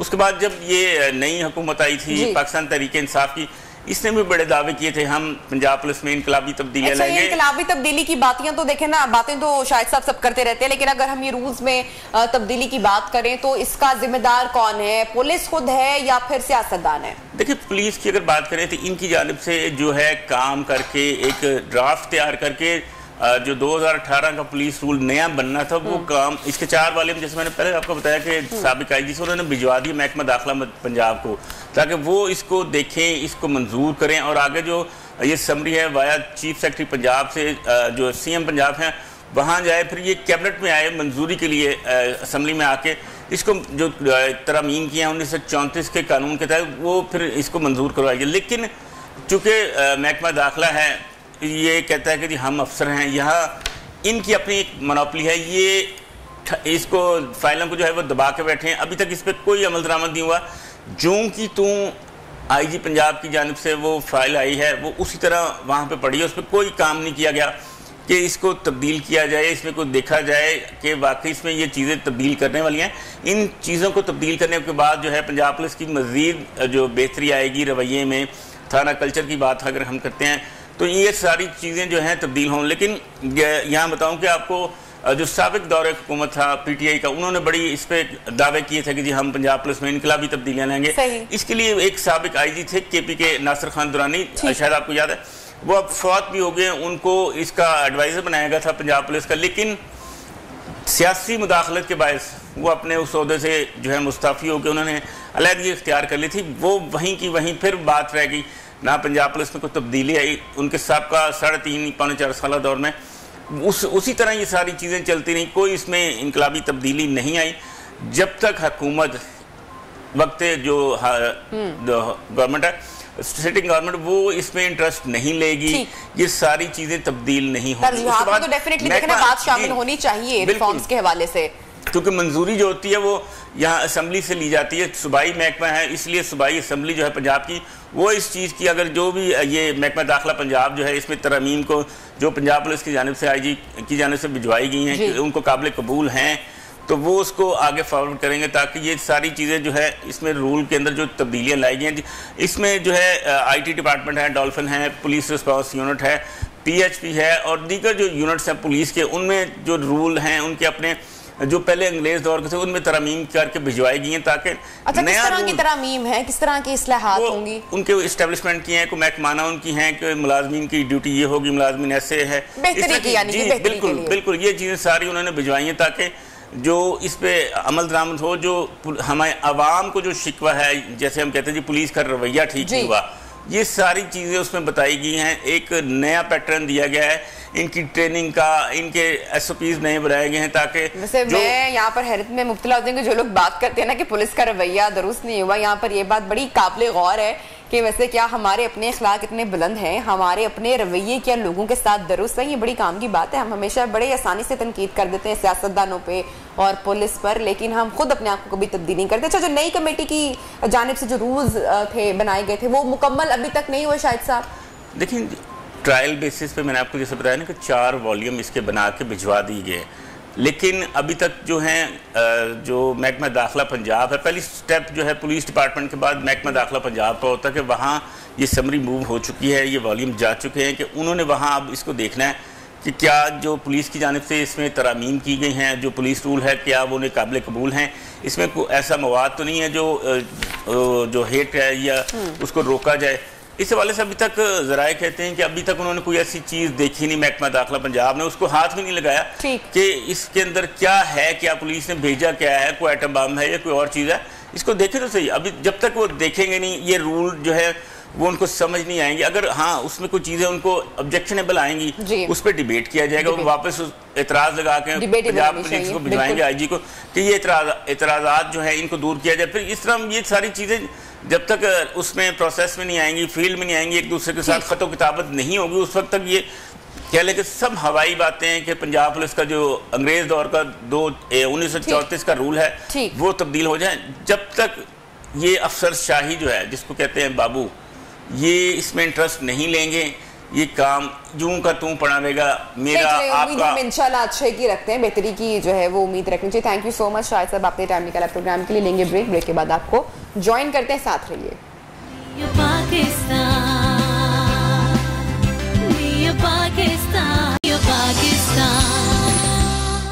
वेलकम बैक न्यू पाकिस्तान में आपको एक मरतबा फिर से खुशामदीद कहती हूँ। और अभी आपको डायरेक्टली लिए चलेंगे लाहौर के अल हमरा आर्ट गैलरी, जहां पर सुपीरियर यूनिवर्सिटी के school of art and design के जेरे एहतमाम थीसिस शो 2022 का इनेकाद हो चुका है। आज इस थीसिस का तीसरा दिन है। जो स्टूडेंट्स हैं, जो तलबा हैं, वो अपनी तख्लीकी सलाहियतों का लोहा बनवा रहे हैं और दुनिया भर को अपना जनाब टैलेंट दिखा रहे हैं। और इनके तख्लीकी नुक्ता नज़र की बेसिकली एप्रिसिएशन के लिए, उसको हौसला अफजाई के लिए ही इस सारे पूरे थीसिस का एहतमाम किया गया डिस्प्ले का। तो जनाब आज तीसरा और आखिरी दिन है, देखते हैं कि यहाँ पर क्या मनाजिर है। हमारे न्यूज़ रिपोर्टर मोहसिन अलवी मौजूद है, लाइव रिपोर्टिंग करेंगे। जी मोहसिन। जी अरसलान हमारे साथ मौजूद है। अरसलान बताइएगा क्या यहाँ पर आज माहौल है और तलबा की जो टैलेंट है, जो उनका थीसिस वर्क है, उस हवाले से बताइए। देखिए नबिहा, आज तीसरा और आखिरी रोज़ है school of art and design की जानिब से जो यहाँ पे थीसिस डिस्प्ले किया गया था। पहले दो दिन भी खासी जो है वो गहमा गहमी देखने को मिलती रही और आज भी वैसा ही माहौल जो है वो बनने वाला है। मेहमान शख्सियात की आमद का सिलसिला अभी से शुरू हो चुका है। 3 डिपार्टमेंट से जिनकी जानिब से ये थीसिस डिस्प्ले किया गया था, जिसमें इंटीरियर डिज़ाइन था, टेक्सटाइल डिज़ाइन था और आर्किटेक्चर था। पहले 2 रोज़ जो है वो टेक्सटाइल डिज़ाइन के ऊपर जो है वो खासा फोकस रहा, क्योंकि उसका पहला बैच है जो सुपीरियर से पास आउट होने जा रहा है। उसके बाद अब इंटीरियर डिज़ाइन आज जो है उसकी तरफ हम बढ़े हैं। और यहाँ पे भी अगर हम देखें तो यहाँ पर बच्चे भी मौजूद हैं और बाकी भी जैसे ही मेहमान शख्सियात भी आ रही हैं और दीगर जो फैकल्टी मेम्बरान हैं, विजिटर्स हैं, उनके साथ भी आपकी मुलाकात करवाएंगे। तो सबसे पहले हम एक ऐसे थीसिस डिस्प्ले की तरफ बढ़े हैं जो मेरे ख्याल में हेल्थ से रिलेटेड है और इसका हेल्थ जो है वो सबको पता ही है कि बहुत ज़रूरी है। अब तो क्या है, अब बेसिकली आपका थीम क्या है, कैसे आपने ये जो है वो शुरू किया था? अस्सलाम वालेकुम। मेरा जो प्रोजेक्ट है हेल्थ एंड वेलनेस स्पा है, ठीक है। मैंने उसको रिलेट किया नेचर के साथ। नेचर के एक एलिमेंट लिया है, लीव की कंपोजिशन को सेट किया है। कंपोजिशन के बाद उसके मैंने स्केचेस किए हैं। स्केचेस करने के बाद उसमें से कुछ एलिमेंट्स निकाले हैं जो कि मैंने अपने प्लान में और अपने 3D इंटीरियर में सेट किया है। और ये जो मेरा प्लान है पूरा, ये भी एक लीव स्ट्रक्चर बेस है और जो इसमें से स्केचेस निकले हैं उन्हीं को मैं अपने फाइनल प्रोडक्ट इंटीरियर में शो किया है। जो अच्छा, हम आपसे बात भी करते हैं, लेकिन हम चाहेंगे नबिहा कि आपको साथ में इनका ये 3D व्यू जो है वो आपको साथ में हम दिखाते रहेंगे। आप इधर मेरे पास आ जाए तो कैमरामैन जो है ये आप साथ साथ जो है वो दिखाएगा और आप जो है एक्सप्लेन करते रहें कि ये जो 3D व्यू हमें सामने नज़र आ रहा है जो स्पा और हेल्थ वेलनेस का है, इसके पीछे बेसिक आइडिया क्या था, लॉजिक क्या था आपका कि आपने ये वाला थीम जो है वो डिसाइड किया? क्योंकि स्पा एक ऐसा इन्वायरमेंट होता है, ऐसी जगह होती है जहां हम जाते हैं रिलैक्स होने के लिए। और स्पा और नेचर दोनों ऐसी चीज़ें हैं जहां लोग रिलैक्स फील करते हैं। इसलिए मैंने लीव्स को रिलेट किया है अपने स्पा के साथ, ठीक है। और पहला जो एरिया है जैसे कि मेकअप एरिया है, ये मेकअप एरिया इसके जितने भी एलिमेंट्स हैं वो अपने मैंने लीव की कंपोजिशन से निकाले हैं। और उसके बाद मेकअप एरिया है, रिसेप्शन एरिया, जितने एरियाज़ भी डिज़ाइन हुए हैं वो सारे इन कंपोजिशन से ही, इन स्केचेस से ही निकाल के, ताकि वो थोड़ा सा रिलेट भी करे उसके साथ और इतना सूदिंग इन्वायरमेंट हो जो जहाँ पे लोग बैठ के है थोड़ा सा रिलैक्स फील करें। बिल्कुल जी, रिलैक्स फील कर सकें। यहाँ पर बाकी भी जो है वो इंटीरियर डिज़ाइनिंग के बहुत सारे प्रोजेक्ट्स हैं जिनको यहाँ पर थीसिस के सूरत में डिस्प्ले कर रखा है। तो एक और तलबा यहाँ पर हमारे साथ मौजूद हैं, तालबा, जिन्होंने बस स्टैंड के ऊपर जो है वो थीसिस अपना बनाया इंटीरियर डिज़ाइनिंग का। हमारे बस अड्डे जो हैं वो तो बहुत ही गए गुजरे और जिस तरह से आपने यहाँ पर दिखाया भी है, तो इस तरह का कैसे मुमकिन है कि इस तरह का डिज़ाइन जो है वो हमारे बस अड्डों पे हो सके? मेरा पर्पस ही यही था कि एक मॉडिफाइड स्पेस डिज़ाइन करना बस टर्मिनल के लिए, बिकॉज मेरा अपना पर्सनल एक्सपीरियंस एसोसिएटेड है विद बस टर्मिनल्स। मैंने वहाँ जाकर देखा है लोगों के लिए कोई प्रॉपर फैसिलिटीज़ नहीं है। मीन्स लोग आते हैं, ये जो मेरी साइट है ये जनाब बस टर्मिनल, यहाँ पे अगर आप जाएंगे तो ऑलमोस्ट ये 350 कैनाल स्पेस है, लेकिन यहाँ पे कोई जगह नहीं है प्रॉपर लोगों के बैठने के लिए, ना उनको यहाँ पे कोई फैसिलिटीज़ प्रोवाइड की जा रही हैं, जिसकी वजह से उनके लिए यहाँ आना और ट्रैवल करना एक बहुत ही मुश्किल काम है। तो आई थॉट कि मुझे इसके अंदर कुछ चेंज करना चाहिए। मैंने इसका इंटीरियर डिज़ाइन किया। मैंने जो अपना कॉन्सेप्ट लिया था वो मैंने एरोडायनामिक्स से लिया था। एरोडायनामिक्स सनी अगर आपको नबिया दिखाए तो ये है जो हमारा जिना टर्मिनल है, बिल्कुल जो पुरानी हालत में। ये कैमरा अगर इसके ऊपर लेके आओ तो ये है इस हालत में इसके ऊपर इस वक्त मौजूद है। लेकिन ये जो यहाँ पर हमारे साथ स्टूडेंट मौजूद हैं, इन्होंने इसको अपग्रेड करके, इसकी रेनोवेट करके, इसको जो इसका इंटीरियर डिज़ाइन किया है उसकी अगर 3D लुक जो है आपको अगर दिखाई जाए तो वो कुछ इस तरह की हमें नज़र आ रही है कि जनाब बस टर्मिनल। तो ये किसी एयरपोर्ट से भी कहीं आगे के जो है वो चीज़ें लग रही है। तो ये इतना खूबसूरत डिज़ाइन जो है ये इसके पीछे जो आपने ये थीम इसमें अंदर यूज़ किया, ये थीम क्या है? बेसिकली मेरा जो कॉन्सेप्ट था वो मैंने एरोडायनामिक्स से लिया। Aerodynamics is associated with the movements of बस। बस जब चलती है तो उससे जो रोटेशंस होती हैं, मैंने उनके कुछ कॉन्सेप्चुअल स्केचेस लिए। ये आप इधर देख सकते हैं, ये मेरे कॉन्सेप्चुअल स्केचेस थे। मतलब मेरे काम की इनिशियल स्टेज ये थी, मैंने बस के मूवमेंट्स को इधर स्केच किया, उसके बाद मैंने उसको अपने साइट में प्लेस किया और उससे ये शेप्स निकाले। And these are my final renders. अच्छा, ये तो हमें बहुत अच्छा लग रहा है और है भी बहुत खूबसूरत। मुझे ये बताएं, एक्सपीरियर से मेरे ख्याल में ये आपका दूसरा बैच है जो इंटीरियर डिज़ाइन का पास आउट हो रहा है। तो पहले दिन का फ़र्क और आज आखिरी दिन है, तो कैसा फ़र्क कितना महसूस कर रहे हैं जब सुपीरियर में आए थे और अब जब सुपीरियर से वापस जा रहे हैं? बहुत कुछ सीखे, बहुत कुछ एक्सप्लोर किए। मीन्स ये सब कुछ मुझे नहीं पता था कि I would be able to do this one day. This all is because of my institute superior. उन्होंने हमें सिखाया। लाइक फर्स्ट डे हम भी ऐसे ही थे जैसे ये जनाब बस टर्मिनल है। बिल्कुल जी, ये सूरत सुपीरियर जो है उस जो एक मिशन है सुपीरियर का कि यहाँ से बच्चे सिर्फ डिग्री लेकर नहीं निकलें बल्कि बाकी भी यहाँ पर जो ये बच्चे जब यहाँ से निकलें और मार्केट के अंदर जाएं तो मार्केट में वैल्यू ऐड कर सकें। तो यहाँ पर और भी काम जो है काफ़ी ज़्यादा डिस्प्ले किया गया है। तो ये एक यूनिक चीज़ है। खड्डी के ऊपर अक्सर हम जो है वो चीज़ें देखते हैं कि एक रवायत रही है खड्डी भी पाकिस्तान की टेक्सटाइल इंडस्ट्री की। तो ये खड्डी पहले दिखा दो ज़रा कि खड्डी है क्या। तो लेकिन ये जो तालबा हैं हमारे साथ, इन्होंने तारों के ज़रिए जो हमारे घरों के अंदर या बाहर हम वेस्ट कर देते हैं, इलेक्ट्रिक तारें जो होती हैं, उनको लेकर जो है ये खड्डी के ऊपर काम किया है। तो इनसे हम बात करते हैं, ये क्या कैसे आपको आइडिया आया कि ये तारें जिनको हम फेंक देते हैं आपने इनको रिसाइकिल भी किया है और इसके ऊपर जो है आपने टेक्सटाइल का आर्ट जो है वो लग किया है? अस्सलाम वालेकुम, मेरा नाम रमज़ा अशरफ है। एक्चुअली मैंने ना इन वाइट्स को अपनी फैमिली रिलेशन के साथ रिलेट किया है।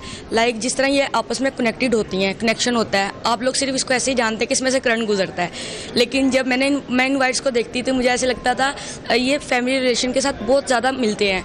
तो मुझे इनमें फैमिली रिलेशन नज़र आते थे। लाइक अगर एक तार टूट जाती है किसी सोसाइटी में या कोई भी डिसकनेक्शन हो जाता है तो पूरी सोसाइटी डिस्टर्ब हो जाती है, 100 मसले हो जाते हैं। इसी तरह हमारे फैमिली रिलेशन होते हैं। अगर एक बंदा परेशान होता है तो सब उसके साथ परेशान हो जाते हैं। हम इसके इतने अटैच होते हैं एक दूसरे के साथ। और मेरा ये टॉपिक लेने का मकसद ये था कि आजकल हम जो कुछ अर्सा पहले हमारे फैमिली रिलेशन थे वो आजकल नहीं है, हम एक दूसरे से दूर होते जा रहे हैं। मुझे ये मैसेज देना था यूथ को कि हमें अपने फैमिली रिलेशन जोड़ के रखने चाहिए और अपनी क्योंकि हमारे लिए फैमिली सबसे ज़्यादा अहम है। फैमिली के बगैर हम कुछ भी नहीं है। और ये मैंने लूम के ऊपर काम किया है, खड्डी इसको बोलते हैं। इस पे पहले दौर में खेस वगैरह बनते थे, लेकिन अब तो जदीद दौर आ गया। अब तो सेकंड्स और मिनटों में कपड़ा बनता है। लेकिन मैंने इसके ऊपर ये तकरीबन 6 मंथ में मैंने ये अचीव किया है। सरफेस इतना सा पीस बना है। 6 माह के अंदर आपने ये वाला पीस बनाया है? ये मैंने 6 महीनों के अंदर इसको, ये मेरे लिए बहुत बड़ा चैलेंज था इसके ऊपर काम करना। तो मैंने इस चैलेंज को एक्सेप्ट किया और काम किया। ये मेरी टीचर्स और मेरे पेरेंट्स की दुआओं की वजह से मैं यहाँ पे हूँ आज, इस वजह से। अच्छा, ये भी आपने बनाया है इसमें से? जी, एक पीस ये बना है और एक पीस ये बना हुआ है। ये सारी वायर्स हैं। तो ये क्या चीज़ है? ये हम देख रहे हैं जैकेट बड़ी यूनिक सी लग रही है। तो ये भी वायर से है? जी, ये वायर्स। मैंने ये ट्रांसपेरेंट शीट पे जैकेट बनाई थी तो सिर्फ ये दिखाने के लिए कि हमारे जो फैमिली रिलेशन होते हैं उसमें काफ़ी पर्सन होते हैं। हम सबको जज नहीं कर सकते कि एक बंदे की पर्सनैलिटी क्या है। एक गुस्से वाला होता है, किसी के साथ बात करते हैं तो कोई उसको एतराज़ कर लेता है। जैसे आप लोग वायर्स में से आपने सुना है कि करंट गुजरता, कभी देखा नहीं है कि करंट गुजरता भी हुआ भी देखा है। इसलिए मेरा ये शीट लेने का मकसद ये था कि इनविजिबल, और मैंने इसके ऊपर वायर्स से काम किया है ताकि मैं अपने काम को हाईलाइट कर सकूँ, सिर्फ मेरा काम नज़र आए और कोई चीज़ नज़र ना आए। तो ये भी मैंने वायर्स के साथ ही जैकेट रेडी की है। ये फैशन में भी जा सकता है और टेक्सटाइल में भी। तो अगर ये कोई ख़रीदना चाहे तो? जी, इंशाल्लाह मैं इसको सेल करूँगी। सेल करेंगी? कोई चीज़ अभी तक आपकी कोई सेल हुई है यहाँ पे? ये पीस सेल हुआ है। सर आए थे, उन्होंने मेरे से ये परचेज़ किया है विद लूम के साथ। ग्रेट। ये है जी, बिल्कुल जी, ये देखें कि यहाँ पर जो बच्चे हैं जिन्होंने अपना काम डिस्प्ले कर रखा है, उनका काम जो है यहाँ पे ऑलरेडी फ़रोख्त भी हो रहा है कि बजाय कि ये लोग सिर्फ डिग्री लेकर निकल जाएंगे, लेकिन ऐसा नहीं है। ये लोग यहाँ पर अभी से ही अपना जो काम है उसको आगे सेल भी कर रहे हैं यहाँ से ही, और बहुत सारी चीज़ें हमने ऐसी देखी भी हैं यहाँ से। कल एक एशिया का सबसे बड़ा पैनल जो है टेक्सटाइल आर्ट का तैयार किया गया था, और उस पैनल को भी जो है यहाँ पर हमने देखा कि 55,000 रुपये में वो सेल हुआ। उसके बाद NCA के वाइस चांसलर हैं, उनकी जानब से एक शाल थी जो कि हाथ के से तैयार की गई थी, वो शाल तकरीबन 35,000 में उन्होंने ख़रीदी है। तो ये जो बच्चों ने यहाँ पे काम डिस्प्ले कर रखा है वो भी काम जो है बिक रहा है। उसके साथ साथ आपको भी हम एक ऐसी यूनिक चीज़ दिखाने जा रहे हैं जो शायद पहले कभी जो है अभी इतना इन हुई नहीं है पाकिस्तान में, टेक्सटाइल, डिजिटल टेक्सटाइल। उसमें ये है कि आप अगर शर्ट को दिखाए तो ये शर्ट जो है इसके अंदर जो है ये इन्होंने LEDs का इस्तेमाल किया है, और पेन जो है ये डिजिटल टेक्स्ट जो है वो शर्ट के ऊपर जो है इस तरह आपको दिखाई देगा। अगर साथ में यहाँ बैग्स भी हैं वो भी डिजिटल हैं। उसके अलावा पिज़्ज़ा डिलीवरी या फूड डिलीवरी के लिए जो बैग यूज़ होता है उसमें भी इसी आर्ट को जो है इन्होंने यूज़ किया है। और उसके साथ साथ आगे जैकेट है, उस जैकेट के अंदर भी इन्होंने ही डिजिटल टेक्सटाइल का कंसेप्ट जो है वो मुतारिफ करवाया। और मज़े की बात यह है कि इनकी ये जो शर्ट है और ये जो बैग आपको नज़र आए हैं ये भी फ़रोख्त हो चुके हैं। तो हमारे साथ मौजूद हैं अरहम बुखारी, तो इनसे हम बात करते हैं। अरहम, क्या आइडिया था, लॉजिक क्या था इस चीज़ को जो है इंट्रोड्यूस करने का? पाकिस्तान में तो बिजली पहले इतनी शॉर्ट है, आपने इनके अंदर यूज़ कर दी। अस्सलाम वालेकुम, मेरा नाम अरहम है। जो मेरा कॉन्सेप्ट है, मेरा प्रॉब्लम है मैं अड़ता हूँ बोलने में, तो मैंने उसको देखते हुए मैं पाकिस्तान में इसको इंट्रोड्यूस किया। इस शर्ट का ये मकसद है, इस शर्ट में कोई भी बच्चा घूमना बैठा है या बोलता नहीं है, वो इस शर्ट से ये कम्युनिकेट करेगा और वो अपना जो कहना चाहता है वो उससे बोलेगा। मोबाइल की ऐप है, वो टेस्ट करेगा और यहाँ उसका डिस्प्ले आएगा, और इसके लिए बहुत ज़्यादा हेल्पफुल होगा उन लोगों के लिए जो बच्चे बोलते नहीं हैं, इनको मसला आता है बाहर जाने। ये वाकई यूनिक चीज़, मैं समझ रहा था कि सिर्फ टेक्स्ट आएगा, लेकिन ये तो अभी हमें पता चला जी। ये जो नबिया आपको नज़र आ रहा है ये टेक्स्ट जो है, ये कोई गूंगा या बहरा है उसके पास मोबाइल होगा या ऐप होगी, तो हाँ इसलिए ऐप है। ये आप ऐप में जो उर्दू इंग्लिश दोनों में लिखा जाएगा, आप वहाँ मैसेज करेंगे यहाँ आ जाएगा, उनका घर का एड्रेस उनका यहाँ शो हो जाएगा, या कोई वो बोलना चाहता है वो यहाँ शो होगा। बिल्कुल जी, इतने यूनिक आइडियाज़ और इतने मतलब ये इंटरेस्टिंग चीज़ें हैं, यूनिक चीज़ें हैं जिससे सोसाइटी बिल्डिंग में, या जो प्रोफेसर डॉक्टर चौधरी अब्दुर्रहमान का एक विज़न है कि हमने सुपीरियर पाकिस्तान बनाना है, और यही वो चीज़ें हैं जो पाकिस्तान को सुपीरियर बना सकती हैं और पाकिस्तान को आगे बढ़ा सकती हैं। हम जो है हमारे यहाँ पर मेहमान भी यहाँ पर पहुँचे हुए हैं, तो हमारी कोशिश होगी कि हम उनसे भी आपकी बात करवाएं, लेकिन उसके साथ साथ आपको ये यहाँ पर जो इन्वायरमेंट है वो भी साथ साथ दिखाते चले जाएँ कि विज़िटर्स जो हैं यहाँ पहुँच रहे हैं, और विज़िटर्स यहाँ पहुँचकर जो है वो बड़े दिलचस्पी के साथ जो है इन तमाम जो यहाँ पर काम को डिस्प्ले किया गया है उसको देख भी रहे हैं, उसका जायज़ा भी ले रहे हैं। तो सूबाई वज़ीर सेहत हैं ख्वाजा सलमान रफ़ीक, वो यहाँ पर पहुँचे हुए हैं, और वो भी इस जो बच्चों ने थीसिस को डिस्प्ले किया हुआ है, वो यहाँ पे फ़िश लेदर का काम है जो इस वक्त वो देख रहे हैं, और यूनिक चीज़ है ये भी। और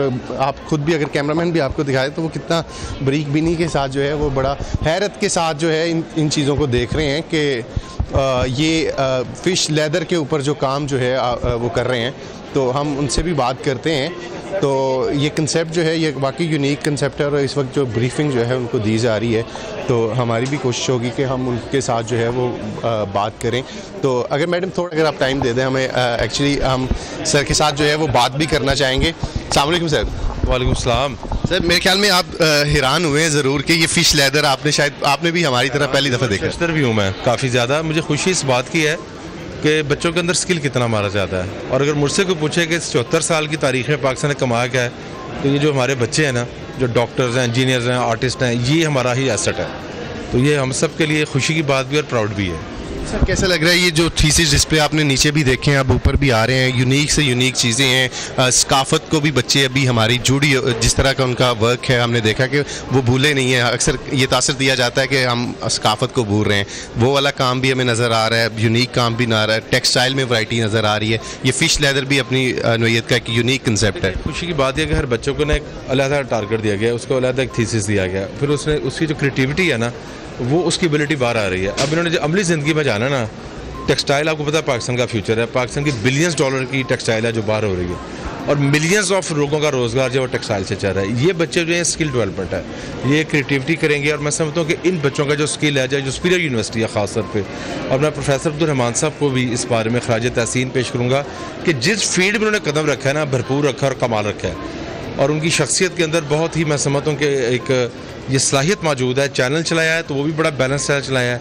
न्यू चैनल को या लाहौर रंग को लोग एक बैलेंस चैनल कहते हैं, बैलेंस चैनल होना इंतहाई ज़रूरी है, जो सही खबर है उसको देना चाहिए। इसी तरह शोबा तालीम में अगर आप देख लें तो सुपीरियर यूनिवर्सिटी का एक बड़ा एक आला मुकाम है और आज बच्चों का जो मैंने काम देखा मुझे खुशी इस बात की है कि इंशाल्लाह हमारा जो मुस्तकबिल है वो इस नस्ल के हाथ में है जो इंशाल्लाह एक ज़हीन तरीके से निज़ाम को लेकर चलेगी। और टेक्सटाइल के लिए मैं समझता हूँ कि इन बच्चों का आना प्रैक्टिकल फील्ड में और नई नई प्रोडक्ट्स लाना, ये पाकिस्तान के ज़रिए मुबादले के लिए एक बहुत बड़ा इंशाल्लाह इनका तावन होगा। बिल्कुल जी, पाकिस्तान जो है वो खासकर सुपीरियर यूनिवर्सिटी मार्केट के अंदर ऐसे स्टूडेंट्स को भेज रही है जो मार्केट के अंदर वैल्यू ऐड करेंगे और जब मार्केट के अंदर वैल्यू ऐड होगी तो पाकिस्तान सुपीरियर पाकिस्तान बनेगा, जो कि चेयरमैन सुपीरियर ग्रुप इंशाल्लाह बिल्कुल, जो कि विजन भी है हमारे चेयरमैन साहब का और स्टूडेंट्स उसको इम्प्लीमेंट भी कर रही हैं। Thank you so much Arsalan, आपने हमें अपडेट किया थीसिस डिस्प्ले और पूरा विजिट आपने हमें करवाया अलहमरा आर्ट गैलरी का। प्रोग्राम में लेंगे छोटी सी ब्रेक के बाद आपको दोबारा ज्वाइन करते हैं। वेलकम बैक, प्रोग्राम में आपको खुशामदीद कहते हैं और जैसा कि प्रोग्राम के आगाज में आपसे कहा था कि एक बड़ी ही इंटरेस्टिंग स्टोरी आपके साथ शेयर करनी है सिंध में होने वाले बल्दियाती इंतखाबात के हवाले से। यहाँ पर पहले मरहले में खैरपुर की खातून जिनका ताल्लुक खैरपुर से है और गधा गाड़ी चलाने वाले की ये बेटी हैं जिन्होंने बतौर आज़ाद उम्मीदवार इलेक्शन जीत लिया है और किसी मेरे ख्याल से कि फिल्मी सीन से ये कम नहीं होगा। ऑब्वियसली बहुत सारी मुखालफत का भी सामना करना पड़ा लेकिन उसके बावजूद इनको अक्सरियत ने वोट दिया और ये इलेक्शन इन्होंने जीता। परवीन शेख इनका नाम है, सिंध के छोटे से इलाके से इनका ताल्लुक है। तो आइए जनाब जरा एक रिपोर्ट देखते हैं, पैकेज देखते हैं। एक ऐसी खातून जिनका बैकग्राउंड भी इतना स्ट्रांग नहीं रहा और कोई इतना पॉलिटिकल भी नहीं रहा, एक मजदूर की बेटी रही, बिल्कुल मीडियोकर तबके को रिप्रेजेंट करने वाली, छोटे इलाके से ताल्लुक रखने वाली परवीन ने पीपल्स पार्टी की उम्मीदवार को शिकस्त दी और बहुत ही आई थिंक मजेदार और एक अच्छी सिचुएशन बनी है। आई होप सो कि अच्छे काम भी आने वाले वक्त में कर पाएंगे। जनाब अब आगे बढ़ेंगे और एक बड़ी खौफनाक स्टोरी है जनाब आपके साथ शेयर करने वाले हैं। जब इस तरह की खबरें आना शुरू हो जाएं और लालच इंसान में इतना ज्यादा बढ़ जाए कि सगों का भी लिहाज ना रहे तो फिर एतबार है कि किस पर किया जाए। लालच इंसान को किस कदर ज़हनी तौर पर अंधा कर देता है, इस बात का अंदाजा इस खबर से हम लगा सकते हैं जो मैं आपके साथ शेयर करने वाली हूँ। दीना मंगला बाईपास पर इंग्लैंड पलट खातून जो कि वापस लौटी इंग्लैंड से और खातून को उनके सगे भाई अपनी बीवी के हमरा पाकिस्तान वापसी पर सियालकोट एयरपोर्ट से लेकर मीरपुर वापस जा रहे थे कि चंद मुल्जिमान रास्ते में आते हैं, गाड़ी को रोकते हैं, डकैती की एक वारदात होती है, लाखों मालियत के pounds Pakistani currency mobile phone लूट कर फरार हो जाते हैं। अब इस पूरे मामले की हुई है तहकीकात, कार्रवाई हुई है, पुलिस ने मुल्जिमान तक पहुंचने की कोशिश की है और जो खबर अंदर की निकली है वो ये निकली है कि सगे भाई ने जो है ये डकैती की पूरी वारदात प्लान करवाई। 2 मुल्जिमान भी इसमें गिरफ्तार कर लिए गए। बात करेंगे हमारे न्यूज रिपोर्टर जरार से। जरार बताइएगा कि सगे भाई ने ही बहन को लूट लिया। हाँ जी, अस्सलाम वालेकुम। बिल्कुल ऐसा ही है। ये बाईपास पे जो होने वाली एक अनहोनी किस्म की वारदात है, इसका सबसे पहले जो खबर हमने ब्रेक की उसमें यही था कि उसका जो सगा भाई है उसने प्लान करके ये डकैती करवाई है और मुख्तलिफ चैनल से भी यही खबर चल रही है। लेकिन कल से इस स्टोरी का एक दूसरा रुख जो कि चल निकला है उस पर भी हमने रिपोर्ट की है। तो उस पर यही खातून का यही कहना है कि पुलिस ने मेरे भाई को जो इन्वॉल्व किया है ये हमारे साथ एक ज्यादती हुई है, एक तो हमारी डकैती हो गई है, दूसरा मेरे भाई को इन्वॉल्व करके पुलिस ने इसी पे मुकदमा दे दिया जो कि मुकदमे का मुद्दई था। ठीक।